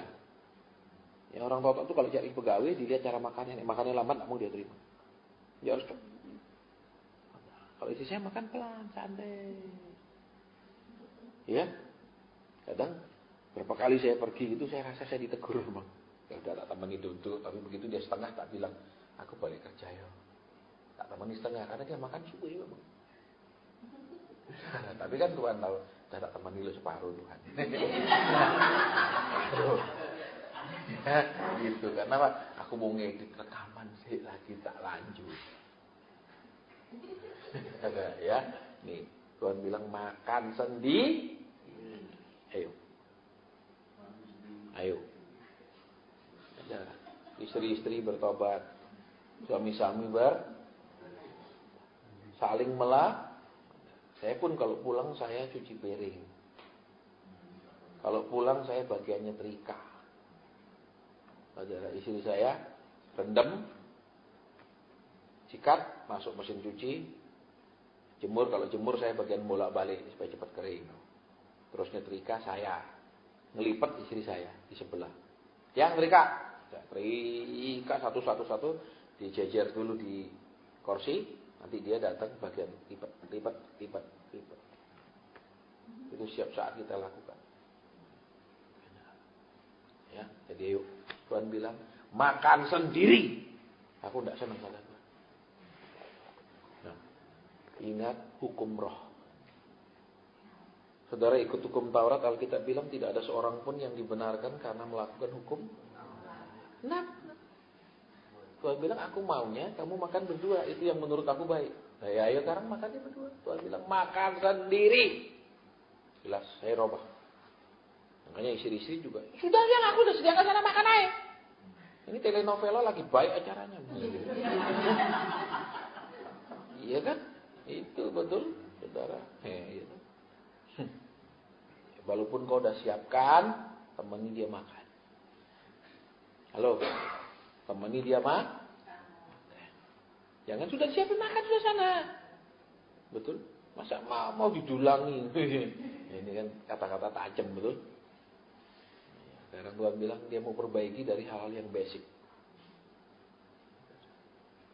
Masa apa sih? Dia biasa lah, istri saya juga tidak marah kalau saya makan sendiri. Dia juga biasa makan sendiri. Buat kami tidak ada masalah. Saudara, buat saudara tidak ada masalah. Kalau buat Tuhan ada masalah, mau apa? Nuh. Katakan ini seorang istri, dia sabar sekali, dia aniaya suami, dia tetap terima dan ngampuni. Berarti buat Tuhan tidak boleh pukul suaminya gitu karena istri yang ngampuni? Gitu? Tidak kan? Buat Tuhan tetap tidak benar. Istrimu terima, aku tidak terima. Itu loh. Jadi hukumnya hukum Tuhan, bukan hukum apa? Subjektif, tergantung istri atau suami. Misalnya, aku pakai apa? Hot mini sekali, suamiku tidak marah. Kenapa?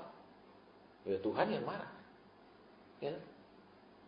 Suamiku terima kok, malah seneng lihat misalnya. Malah dipamer-pamer sudah aku ke mall. Nah misalnya. Tapi kan buat Tuhan yang nggak seneng. Itu loh lain loh saudara, tolong perhatikan.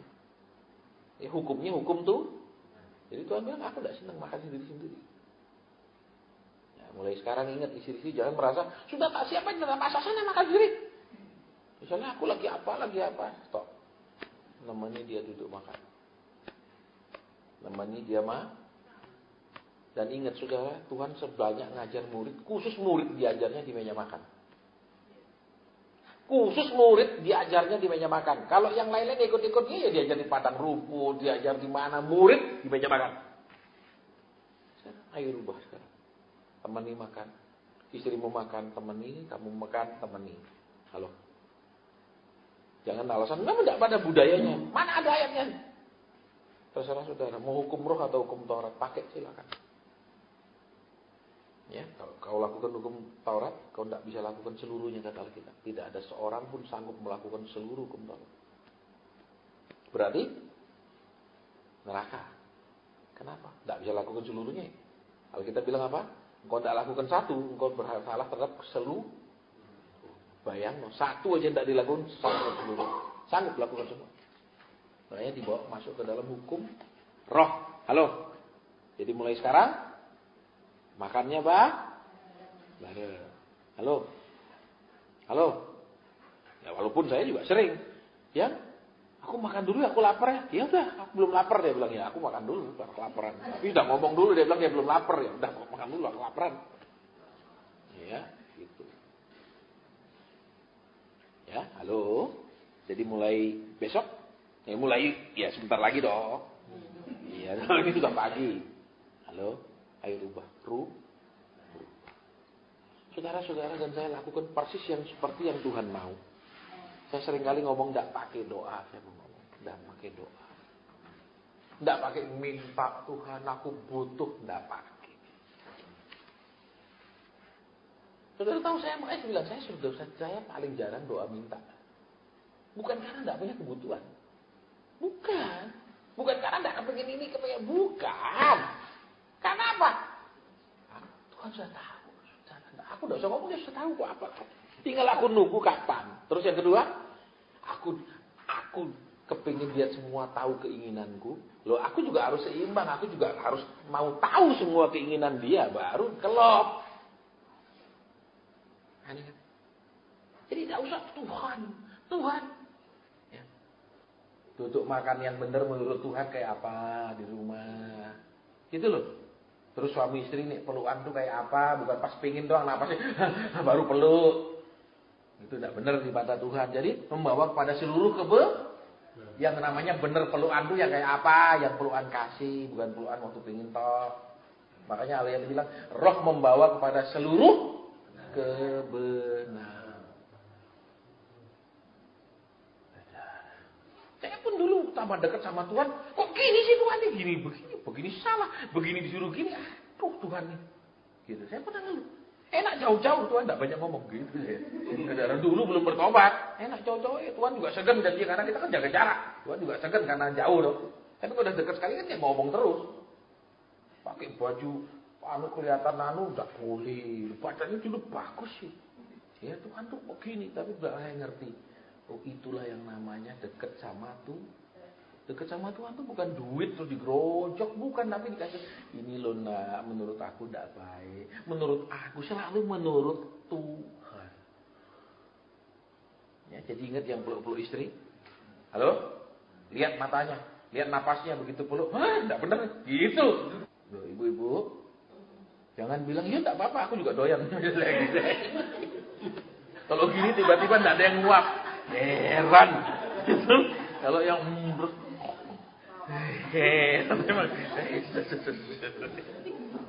Tapi ya masih usia-usia produktif. Yang dimaklumilah. Kita keturunan Abraham, ingat. Abraham umur 100 masih fit. Kalau zaman sekarang umur 40 diabetes. Wis mati. Ya, wis tidak berdaya. Itu Abraham 100. Umur 100 sekian dia masih nikah sama Keturah, masih punya anak. Bayangkan sehatnya Bapak Abraham lahir batin. Betul? Kalau kita mungkin batin ini sehat, lahir tidak kuat, saudara. Ya, kenapa? Mesti minum obat sih. Maka obat sih tidak keturunan Abraham. Ya, karena keturunan Abraham 100 fit. Iya.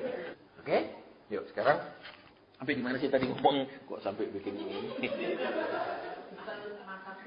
Makan bersama. Tuhan bilang makan sendiri.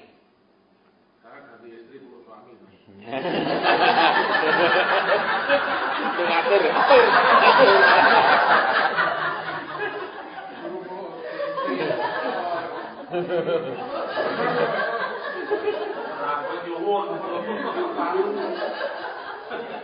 Fungsi pembantu gitu.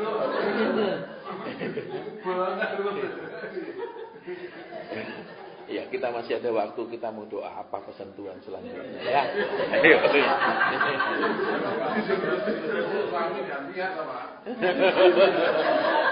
Tidak bisa gitu, terserah Roh Kudus. Ini jadi urut kacang kayak gitu. Ya, kita mau doa lagi, Tuhan suruh apa? Ingat saudara ya. Kalau kita ini nuruti persis seperti yang Tuhan pimpin lewat roh. Ya, terus di mata Tuhan, iya kayak gitu yang aku mau. Iya. Nah, saudara tinggal Tuhan bilang, iya. Iya. Gitu loh. Tidak tahu tiba-tiba saya sangat suka cita dari tadi. Tidak tahu, mungkin double kabin ini segera muncul. Tidak tahu tiba-tiba keturunan yang semangat. Tidak tahu saudara. Iya. Tidak tahu, pokoknya tadi kan nyanyinya tiba-tiba sangat semangat itu pujian. Kenapa tidak tahu? Yang jelas kan juga cita. Apa nanti kita lihat gitu loh. Iya saudara. Iya, gitu. Ya siapa tahu Tuhan bilang sudah karena nunggunya sekian tahun aku janji apa? Double kabin sekian tahun baru aku kasih. Wes tak ganti sama Hammer. Iya keren. Tapi nek Hammer sayang saya tidak bisa masuk hutan. Mobilnya tak sayang, aku yang jalan kaki ke hutan ya percuma. Mobilnya disayang, tidak masuk hutan, dan saya jalan kaki ya tidak usah dikasih Hammer nek gitu ya. Ini lucu kan? Betul saudara, bayar pajaknya juga nanti sakit. Itulah ya. Ya itulah, jangan ya. Minta yang terlalu yang aneh-aneh nanti itu malah tidak nyaman. Minta yang kita untuk masuk hutan ya minta yang kita rela aja barang mobil itu masuk hutan, jangan waduh masih mulus gini. Terus kita jalan kaki. Ya, Tuhan bilang, wah kamu minta untuk masuk hutan. Sekarang kamu jalan kaki masuk hutan. Buat apa mobil ini ditarik balik nyesel? Gitu, saudara. Oke, kita mau doa lagi. Ingat, lakukan itu segera, jangan tunda-tunda. Dan jangan alasan, enggak masalah lah ini. Makan, kenapa mesti berdua-duaan? Hati-hati, saudara. Buat Tuhan penting, kita anggap enggak penting. Besok buat kita penting, Tuhan bilang enggak penting, mau apa? Buat kamu penting, buat aku enggak penting, mau apa? Loh. Supaya yang buat Tuhan bilang penting, iya Tuhan itu penting. Supaya waktu kita bilang ini penting, Tuhan bilang iya penting juga. Gitu loh. Ya jangan kita mau menang sendiri terus sama Tuhan. Tuhan suruh ngalah. Ya, Bapak, mari lanjutkan. Kami tahu karena Engkau juga sudah tidak sabar untuk bergerak, bertindak, menjawab. Tapi ini penghalang-penghalang yang memang kami harus rubah. Amin. Saudara. Di antara kita di sini ada di suatu masa Tuhan bilang suami tidak jujur, istri tidak jujur. Terutama dalam hal keuangan. Tuhan bilang suami tidak jujur, istri tidak jujur. Kan tadi saya dengar kata tidak jujur, terus bilang si yang mana Tuhan, istrinya atau suaminya? Tuhan bilang suami tidak jujur, istri tidak jujur. Bagaimana aku bisa memberkati? Sekarang jujur. Ayo. Tidak jujur di keuangan. Tidak jujur itu misalnya pakai duit tidak melapor, tidak bilang. Itu juga tidak jujur loh. Saudara, kalau suami kan biasa, tidak jujur itu pakai duit itu kan sudah tahu arah-arahnya kemana. Ya, istri kan kadang cuma sembunyi, tidak ngomong, tidak terus terang makainya. Apa itu juga tidak jujur. Mana orangnya? Tuhan bilang tidak jujur. Bagaimana aku bisa percaya? Tuhan bilang, tidak jujur terus aku percaya ya aku yang rugi loh, kata Tuhan pasti. Betul. Saudara angkat orang akunting yang tidak jujur, saudara kepintaran namanya, betul. Betul. Ya benar. Saudara angkat pegawai tidak jujur, saudara pintar namanya, betul? Ya Pak ya. Nah, Tuhan bilang, bagaimana aku bisa percaya, kata Tuhan. Maksudnya bagaimana aku bisa percayakan ini, itu, tidak bisa. Tidak jujur ya kata Tuhan. Sekarang, suami istri yang tidak jujur. Ada alasanmu untuk menyembunyikan, ada alasanmu untuk tidak terus terang, ada alasanmu untuk menutup sebagian, dan itu semua ketidakjujuran. Terserah. Terserah. Mau terus begitu ya baik, dengan alasan tertentu. Misalnya, ya saya tidak bisa terus terang sama istri saya, soalnya dia boros, jadi saya sembunyi, saya tidak mau kasih tahu dia. Tidak jujur. Atau istri, aku pakai seberapa ya, aku tidak mau cerita, nanti dia marah. Tidak jujur, berarti kenapa? Sudah tahu dia marah, tapi tetap ingin pakai. Betul? Itu juga tidak benar, saudara. Halo? Loh, saya beli apa tak foto istri saya. Kayak tadi, beli alat-alat sepeda, ya, timbangan apa untuk bikin kue, saya belikan dia, tak foto, cekrek. Ini tak beliin. Supaya kenapa? Tahu uang ini gak pakai apa. Nah, biarin, gak usah dia tahu lah.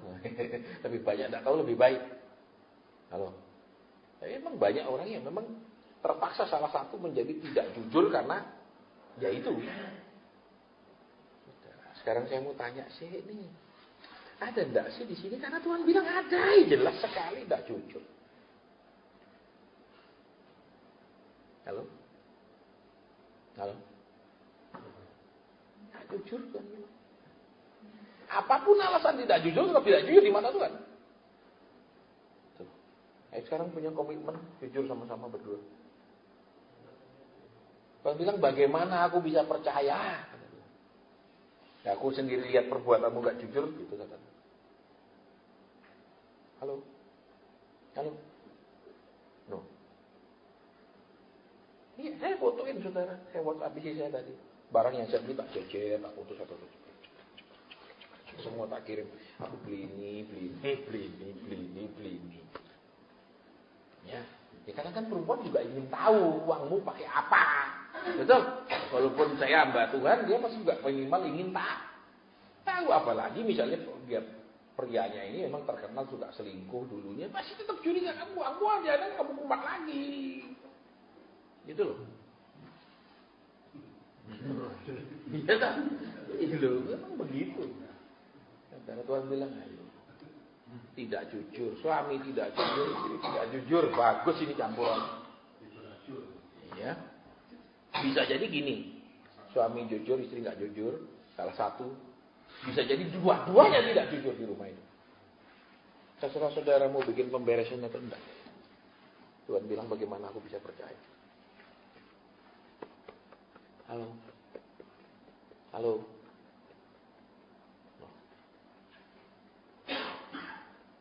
Bagaimana?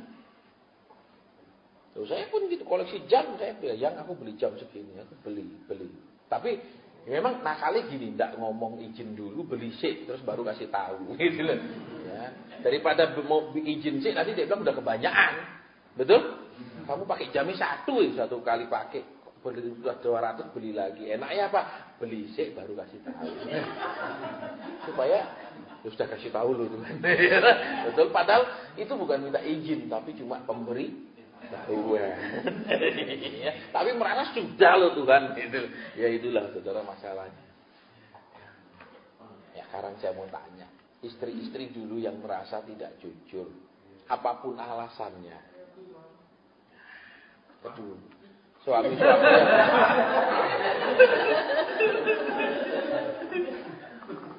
suami-suami yang tidak jujur juga, ayo sekarang mulai hari ini, Tuhan, aku mau jujur.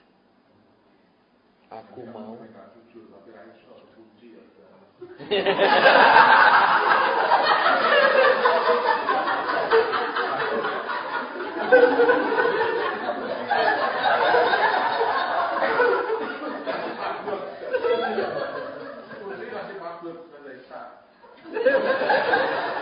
Tapi syarat jadi korban.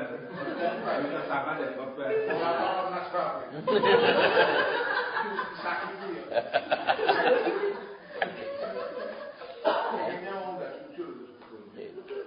Jadi hati-hati. Sekarang bilang, bagaimana aku bisa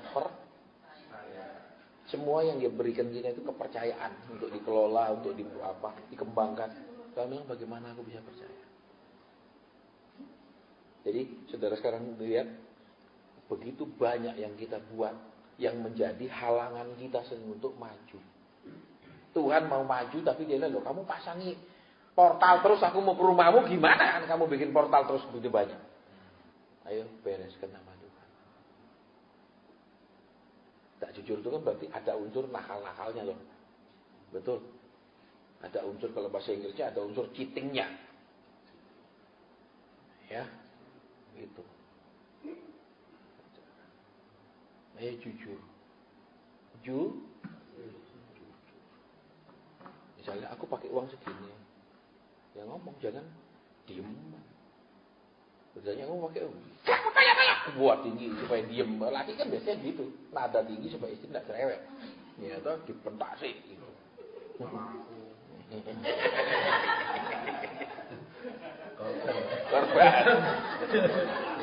Korban. Bukan pelaku, menjadi korban. Ya. Ayo pemberesan saudara. Tuhan, yang menurut Engkau dalam mengelola keuangan, kami tidak jujur di mana, Tuhan buka. Tunjukkan ke kami yang tidak sesuai maumu supaya kami rubah. Supaya kita, Tuhan bilang, ya aku percaya, kamu bisa dipercaya. Nah, kalau Tuhan bilang bisa dipercaya, saudara tahu Tuhan itu kesulitan cari orang yang bisa dipercaya? Saudara baca begitu banyak perumpamaan tentang hamba-hamba yang jahat tidak bisa dipercaya di Alkitab. Betul? Banyakan yang bisa dipercaya apa enggak perumpamaan Tuhan itu? Kan selalu apa? Ada seorang bendahara, betul, tidak jujur, dipecat. Itu kan gitu-gitu semua. Betul? Ada enggak di tulisan bendahara yang jujur ceritanya? Tidak ada.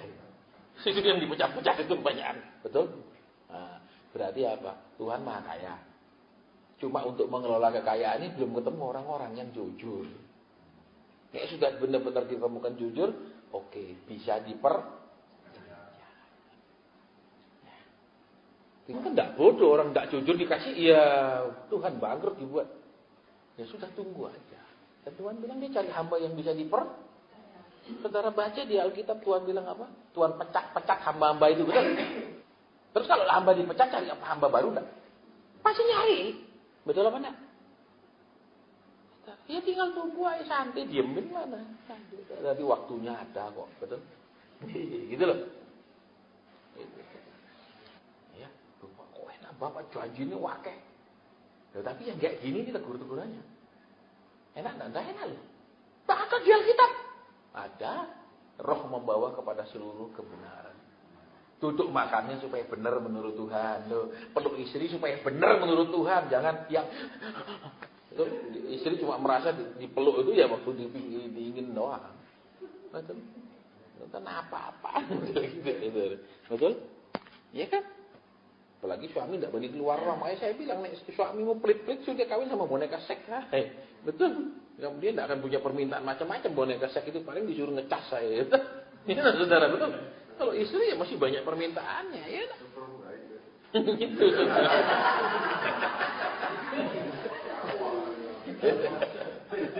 Kosong. Aman tiba-tiba.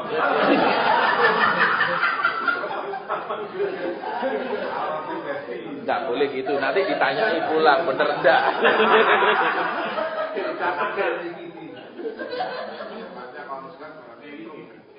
Yuk, masih setengah jam ya. Kita mau doa lagi, saudara.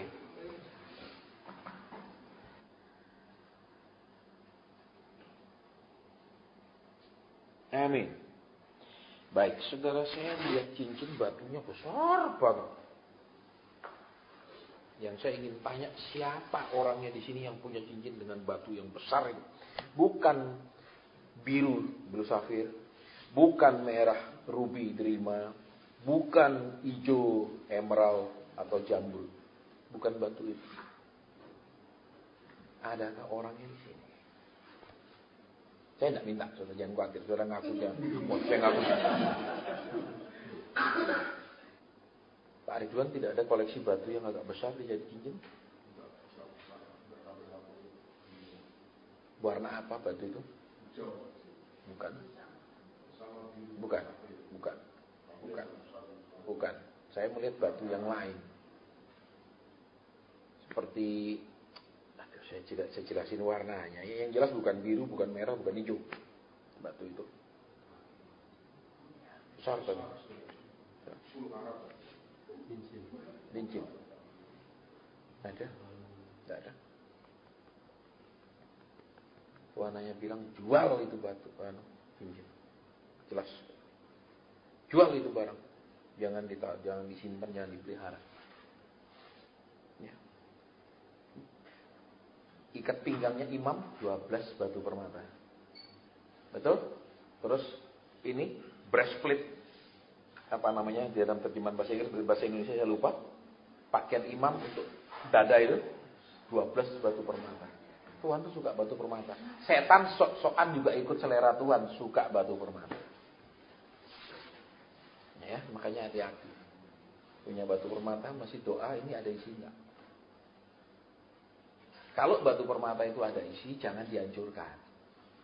Didoakan bisa, karena batu permata bersifat netral, kecuali patung apa itu tidak bersifat netral, itu harus memang dimusnahkan. Ya, jangan bodoh. Itu dia punya saya lupa, itu harganya miliaran. Pendetanya bilang ini harus dihancurkan. Itu tutup sampai hancur. Itu goblok. Doakan kasih orang itu pakai lagi, tidak salah. Karena batu permata bersifat netral. Ya, imam-imam juga pakai, setan-setan juga pakai. Kecuali saudara simbol-simbol setan ya tidak bisa didoakan, harus memang dimusnahkan. Punya apa namanya? Ini loh batu pualam, itu batu meja, untuk meja itu loh. Marmer yang kuno. Ya, ditawar 150 juta, dipecahin, dibuang ke laut sini. Bodoh ini. Pendetanya yang goblok, tidak ngerti pelepasan. Didoakan tok kalau yang begitu-gitu. Kecuali dia marmernya simbol maga, simbol apa ya memang tidak bisa sudah didoakan tuh harus. Kalau marmer putih itu bisa. Doa notok, kosa gelapnya penyingkir, sudah taruh lagi, jangan kita ambil, kasih dia lagi, kembaliin, jangan saya yang bawa ya, nah itu dosa. Nah, ini kisah nyata dilempar ke laut situ. 150 juta itu marmer. Karena tidak ngerti pelayanan pelepasan, tidak ngerti sifat batu, tidak ngerti mana yang bisa didoakan saja, mana yang harus dihancurkan, sembarang bakar, musnahkan, toto sampai hancur, itu ngawur. Ya, tidak tahu siapa di sini karena saya lihat jelas batu permata itu. Tuhan bilang yang itu jual. Tuhan bilang tidak usah doakan apa-apa, jual batu itu. Sepertinya batu itu agak kecoklat-coklatan atau agak kemerah-merah antara warna itu, batu itu besar. Tuhan bilang, ya? Cincin batunya besar.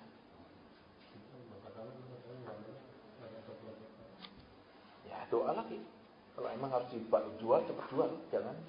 Kalau Tuhan sudah khusus bilang jual, enggak boleh. Kan bisa katanya Pak Hasan kalau batu bisa didoakan, kalau Tuhan khusus bilang jual. Enggak boleh lagi doa. Nanti saudara bisa baca WA-nya. Pak, sakit pinggang saya sudah hilang. Batunya dia kasih orang, sakit pinggangnya hilang. Karena penunggunya itu memang mengganggu pinggang. Ada penunggunya yang mengganggu mata, ada penunggu mengganggu macam-macam di tubuh ini. Setan itu dia tidak dikenal dengan namanya, dia dikenal dengan fungsinya.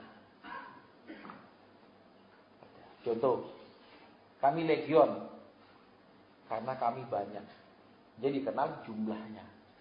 Setan itu tidak mau, saya dia tidak gitu.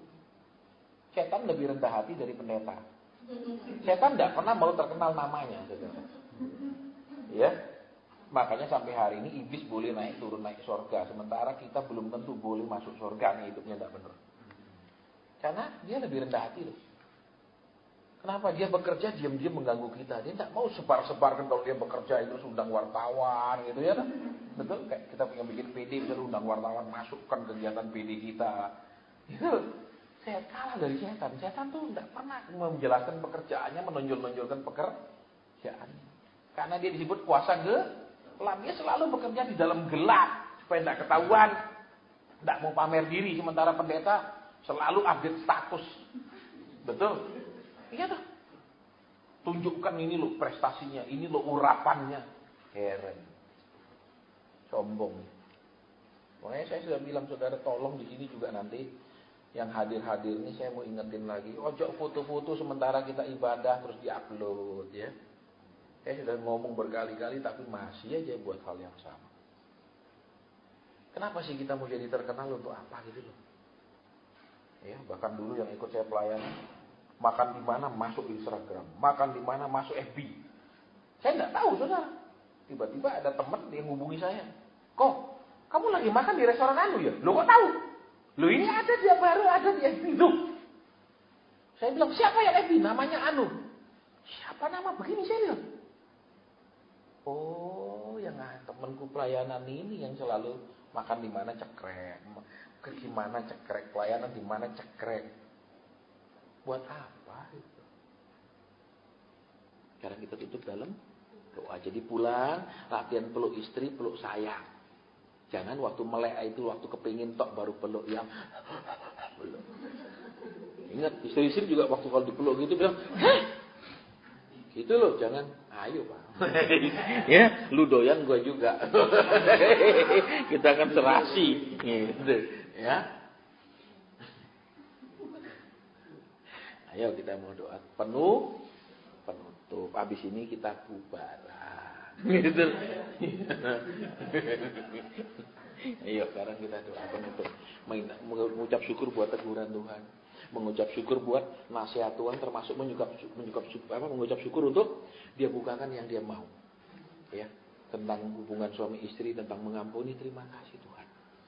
Dia sedang dia kasih tahu rahasia-rahasia penghalang doa kita itu. Ayo beresin sekarang. Berterima kasih dan beresin. Ya. Silakan doa masing-masing. Ya, habis ini saya yang tutup.